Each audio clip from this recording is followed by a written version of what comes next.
নমস্কার। আজ আমরা ওয়েভলেটের দুনিয়ায় ডুব দিতে চলেছি, বিশেষ করে বাই অর্থোগোনাল ওয়েভলেট। ভাবুন তো, এটা যেন ডেটা অ্যানালাইসিস করার জন্য একটা পাওয়ারফুল নতুন লেন্স, যা আমাদের এমন সব ডিটেলস দেখতে সাহায্য করে যা আগে হয়তো চোখেই পড়ত না। আচ্ছা, চলুন একটা খুব সাধারণ কিন্তু মজার জিনিস দিয়ে শুরু করা যাক। আমাদের সবার ফোনেই তো হাজার হাজার ছবি থাকে, তাই না? কিন্তু কখনো ভেবে দেখেছেন একটা ফোন কি করে এত বড় একটা হাই কোয়ালিটি ছবিকে একটা ছোট্ট ফাইলে বদলে দেয়, অথচ ছবির কোয়ালিটি প্রায় একই রকম থাকে? এর পেছনের জাদুটা হলো ওয়েভলেট। আগেকার দিনের পদ্ধতিগুলো, যেমন ধরুন ফুরিয়ার অ্যানালিসিস, ওগুলো পুরো সিগন্যালটাকে একবারে দেখত, মানে একটা সামগ্রিক ধারণা পাওয়া যেত, কিন্তু খুঁটিনাটি ডিটেলসগুলো অনেক সময় ঝাপসা হয়ে যেত। কিন্তু ওয়েভলেট ঠিক তার উল্টো। এটা যেন একটা জুম লেন্সের মতো, যা আমাদের সিগন্যালের ছোট থেকে ছোট ডিটেলসের উপর ফোকাস করতে দেয়, আর আমরা একটা ক্রিস্টাল ক্লিয়ার ভিউ পাই। তাহলে চলুন দেখে নিই আজ আমরা কি বিষয় নিয়ে কথা বলবো। আমরা প্রথমে দেখব অর্থোগোনাল ওয়েভলেটের সীমাবদ্ধতাগুলো কি। তারপর জানব কিভাবে দুটো বেসিস ব্যবহার করে নিখুঁতভাবে সিগন্যাল রিকনস্ট্রাক্ট করা যায়। এরপর আমরা দেখব ছবির জগতে এর প্রয়োগ, আর ওয়েভলেট প্যাকেটের মতো আরও অ্যাডভান্সড টপিকে যাব।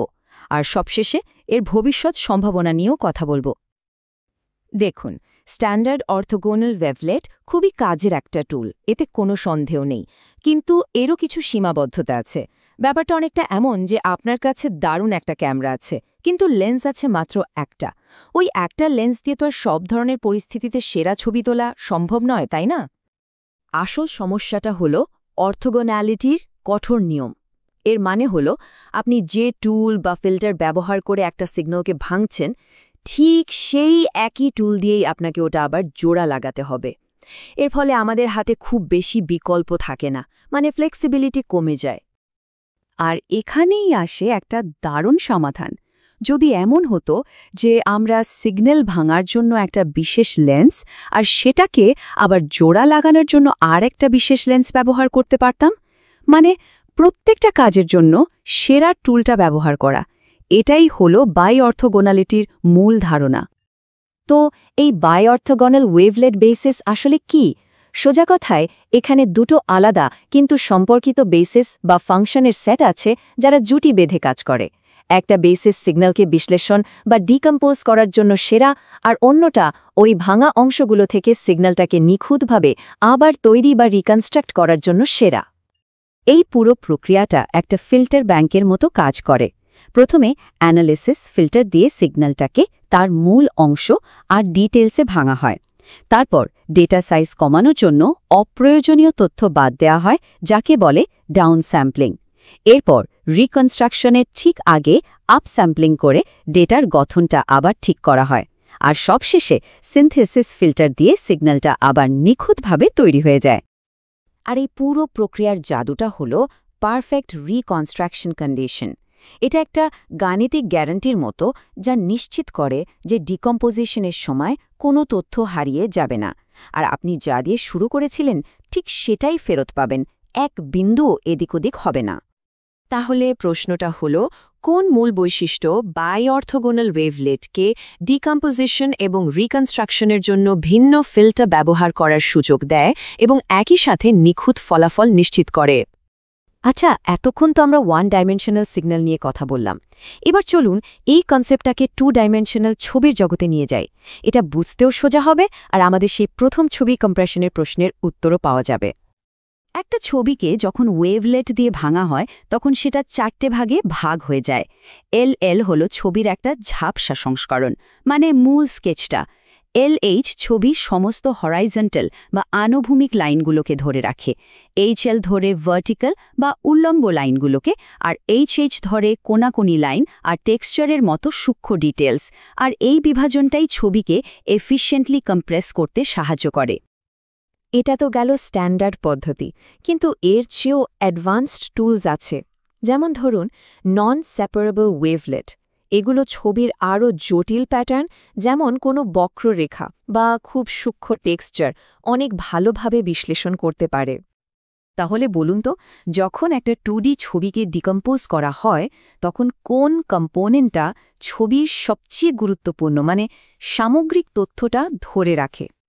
এবার চলুন ওয়েভলেট অ্যানালাইসিসে আরও এক ধাপ এগিয়ে যাই।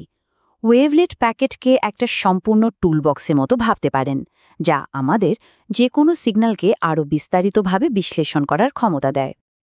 দেখুন, স্ট্যান্ডার্ড ওয়েভলেট ট্রান্সফর্মের একটা ছোট্ট সমস্যা আছে। এটা প্রত্যেক ধাপে শুধু অ্যাপ্রক্সিমেশন বা এলএল অংশটাকেই আরও ভাঙতে থাকে। ডিটেলস অংশগুলোকে মানে এলএইচ, এইচএল আর এইচএইচকে আর ঘাটায় না। এটা অনেকটা এমন যে আপনি একটা ছবির শুধু মূল অংশটাকেই জুম করে দেখছেন, কিন্তু ছবির কোনায় থাকা ইন্টারেস্টিং ডিটেলসগুলো এড়িয়ে যাচ্ছেন। আর ওয়েভলেট প্যাকেট ঠিক এই সমস্যারই সমাধান করে। এটা অ্যাপ্রক্সিমেশন আর ডিটেলস দুটোকে সমান গুরুত্ব দিয়ে ভাঙে। ফলে আমরা সিগন্যালের একটা অনেক বেশি সম্পূর্ণ আর সমৃদ্ধ বিশ্লেষণ পাই। এটা আমাদের সিগন্যালের সব অংশের ভেতরের খবর এনে দেয়। পার্থক্যটা দেখুন কি অসাধারণ। স্ট্যান্ডার্ড ডিডাব্লিউটি যেন একটা সরল রেখায় এগোচ্ছে, শুধু একটা দিকেরই গভীরে যাচ্ছে, কিন্তু ওয়েভলেট প্যাকেট একটা সম্পূর্ণ গাছের মতো, যার শাখা প্রশাখা সব দিকে ছড়িয়ে পড়ছে আর পুরো সিগন্যালটাকে বিশ্লেষণ করছে। তাহলে স্ট্যান্ডার্ড ডিসক্রিট ওয়েভলেট ট্রান্সফর্মের তুলনায় ওয়েভলেট প্যাকেটের আসল সুবিধাটা কি? বেশ, এত কিছু তো জানা গেল, কিন্তু প্রশ্ন হলো এই সব থিওরির বাস্তব জীবনে গুরুত্বটা কোথায়? চলুন শেষ করার আগে একবার দেখে নিই কেন এই কনসেপ্টগুলো শুধু পরীক্ষার জন্য নয়, বরং আমাদের ভবিষ্যতের জন্য খুব গুরুত্বপূর্ণ। তাহলে আজকের আলোচনা থেকে আমরা কি শিখলাম? প্রথমত, বাই অর্থোগোনালিটি আমাদের ফ্লেক্সিবিলিটি বা নমনীয়তা দেয়। দ্বিতীয়ত, এটা সিগন্যালকে খুব দক্ষতার সাথে কম্প্রেস করতে সাহায্য করে। তৃতীয়ত, এটা নিখুঁত পুনর্গঠনের গ্যারেন্টি দেয়। আর সবশেষে ওয়েভলেট প্যাকেট আমাদের একটা অনেক গভীর আর সম্পূর্ণ বিশ্লেষণ দেয়। আর ভাববেন না যে এগুলো শুধু থিওরির কথা।